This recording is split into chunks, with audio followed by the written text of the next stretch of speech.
안녕하세요. 반갑습니다. 홍기훈 목사입니다. 오늘은 복된 주일입니다.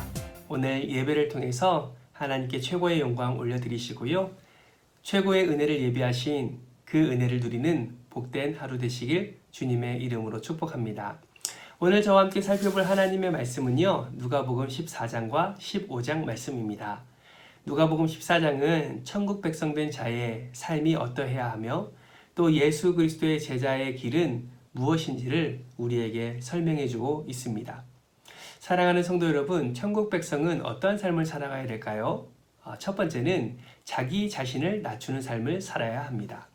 우리는 얼마나 높은 자리에 앉으려고 노력하는지 모릅니다. 그 높은 자리를 위하여서 그 기쁨을 누리기 위해서 얼마나 많은 시간과 에너지를 쏟고 있는지 모릅니다. 그런데 예수님은 우리에게 말씀합니다. 높아지고자 하는 자는 낮아지고 낮아지고자 하는 자는 높아질 것이다. 예수님은 스스로 이 땅에 오셔서 스스로 낮아지고 낮아지셨습니다. 겸손의 모습을 우리에게 보이셨고요. 겸손하게 섬기시는 모습을 우리에게 보여주셨습니다. 그리고 천국 백성이 살아가야 될 그 삶이 바로 이러한 삶이다 라는 것을 우리에게 보여주셨지요. 사랑하는 성도 여러분, 쉽지는 않지만 저와 여러분의 삶이 점점점 낮아지는 겸손한 삶이 되기를 주님의 이름으로 축복합니다. 우리 주변에 있는 자, 또 사랑하는 자, 또 전도해야 될 자, 그 많은 자들 앞에서 우리의 의를 드러내는 것이 아니라 예수님처럼 그렇게 겸손하게 자기 자신을 낮출 때 오히려 예수님이 우리를 높이시고 더 크게 사용하셔서 하나님 나라를 위하여 또 하나님 영광을 위하여 저와 여러분의 삶을 사용하실 줄 믿습니다. 기억하십시오. 자기 자신을 낮추는 삶이 바로 천국 백성의 삶이다 라는 것입니다. 두 번째는 정말 힘들고 가난하고 아프고 어려운 자를 선대하며 섬기라 라는 것입니다. 성경은 말씀합니다. 높은 사람, 부유한 사람을 섬기게 되면 그 사람이 오히려 그 은혜를 갚게 될 것이다 라고 설명하시면서 오히려 갚을 것이 없는 자를 섬기는 것이 복되도다 라고 성경은 말씀하고 있습니다. 사실 우리는 우리보다 더 잘난 사람, 더 영향력 있는 사람을 잘 섬기고 그 사람을 통해서 어떤 콩고물의 은혜를 우리가 기대하고 사모할 때가 있습니다. 그런데 성경은 그런 자에게 섬기는 것이 아니라 진정한 섬김은 베풀 것이 없는 자, 정말 갚을 것이 없는 자에게 섬기는 것이 오히려 복되다라고 말씀하고 있습니다. 주변 한번 보십시오. 얼마나 힘들고 어려운 자들이 있는지, 아픔과 고통을 겪고 있는 자들이 있는지 한번 살펴보시고 예수 그리스도의 그 사랑과 그 섬김의 마음을 가지고 그들에게 다가갈 때 예수님은 더 큰 것으로 우리의 삶을 채우시고 은혜 위에 은혜를 더해 주실 줄 믿습니다. 그 은혜를 경험하는 저와 여러분이 되었으면 좋겠습니다. 세 번째는요. 하나님의 초대에 응하는 하나님의 초대에 반응하는 그런 자세가 필요하다는 것을 우리에게 보여주고 있습니다. 오늘 성경은요. 큰 잔치의 비유를 통하여서 천국 잔치에 초대된 그런 자들의 반응을 우리에게 보여주고 있는데요. 이 모습이 저와 여러분의 모습이 아닌가라는 생각을 해보게 됩니다. 왜냐하면 우리는 이미 천국 백성이 되었고 천국 잔치에 초대되었는데 우리의 개인적인 생각과 개인적인 일과 개인적인 계획으로 인하여서 오히려 하나님의 초대를 무시하고 하나님의 초대에 응하지 않는 모습이 우리 가운데 있지 않나라고 생각을 해보게 됩니다. 사랑하는 성도 여러분, 하나님의 잔치, 하나님의 나라, 그 큰 잔치는 때와 시가 있다라는 것을 반드시 기억하시기 바랍니다. 그리고 그 때와 시가 반드시 있음을 기억하면서 우리의 우선순위를 재조정하고 우리의 개인적인 일, 우리의 생각, 우리의 주장, 우리의 지식, 우리의 경험이 앞서는 것이 아니라 오직 하나님의 그 초대, 하나님의 그 잔치에 응해서 그 기쁨을 함께 누리는 저와 여러분이 되었으면 좋겠습니다.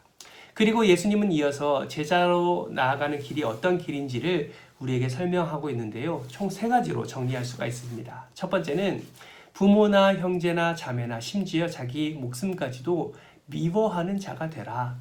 두 번째는 자기 십자가를 져라. 세 번째는 모든 소유를 버려라 라고 말씀하고 있습니다. 솔직히 이 3가지 다 너무나 어렵습니다. 사랑하는 자를 어떻게 미워할 수 있을지, 그리고 십자가를 지는 것도 굉장히 부담이고요. 내 모든 소유를 내어버리는 것 역시 정말 자신 없는 일입니다. 왜 예수님은 이 세 가지가 제자로서의 길이라고 말씀하고 있는 것일까요? 그만큼 예수를 따라가는 자는 예수님이 1순위가 되어야 된다는 것입니다. 정말 모든 것을 포기하고서라도 예수님을 선택할 수 있는 자가 되어야 된다라는 것이죠. 그것이 진정한 제자의 길이다라고 말씀하고 있습니다. 아직까지 우리의 의가 있고요. 아직까지 우리의 것이 우리 안에 가득하기 때문에 내가 사랑하는 것, 그리고 십자가를 지는 것, 내 모든 소유를 내어버리는 것 정말 쉽지 않습니다.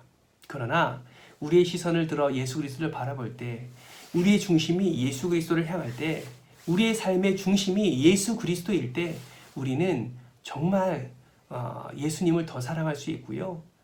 예수님이 걸어가신 그 십자가의 길을 걸어갈 수 있고요. 그리고 우리의 모든 소유를 내어버릴 수가 있습니다. 제자들이 그랬고요. 사도들이 그랬습니다. 그렇게 삶을 살아가 그 예수와 함께 할 때 예수 안에 있는 최고의 기쁨, 그 부활의 능력, 그 은혜를 경험하게 되었다라는 것이죠. 바라고 소망하기는 저와 여러분이 이 제자의 길을 함께 걸어가기를 소망합니다. 어려움이 있다 할지라도 예수 그리스도를 바라보며 그 채워주시는 은혜, 때를 따라 돕는 은혜를 누리며 나아가는 저와 여러분이 되었으면 좋겠습니다. 그래서 예수님한테 이런 칭찬 들었으면 좋겠어요.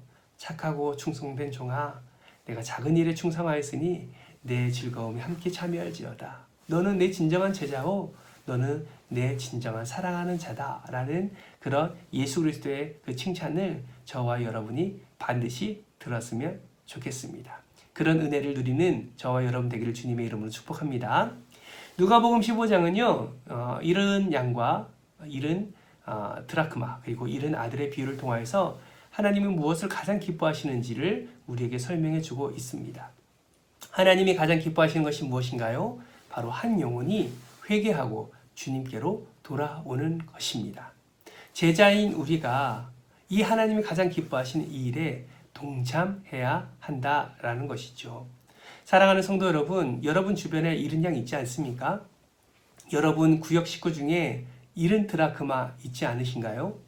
여러분의 가정에 또 여러분의 직장 가운데 잃은 아들들 있지 않으십니까? 하나님은 그 한 영혼이 주님께로 나오기를 원하십니다. 주님께로 나와서 그 기쁨을 함께 누리기를 원하신다라는 것이죠.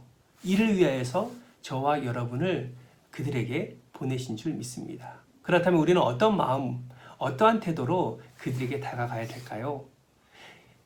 99마리를 내려두고 한 마리를 찾기 위해서 그렇게 분주하게 찾아다니는 그런 목자의 심정처럼, 그리고 동전 하나를 찾기 위해서 모든 곳곳을 사사시 뒤지는 그런 한 여인의 마음처럼, 그리고 한 아들을 찾기 위해서 상거가 먼데도 불구하고 성 밖에 나가서 그 아들을 기다리는 아버지의 마음처럼 그들을 긍휼한 마음을 가지고 또 그들에게 나아가는 우리의 자세와 태도가 필요합니다.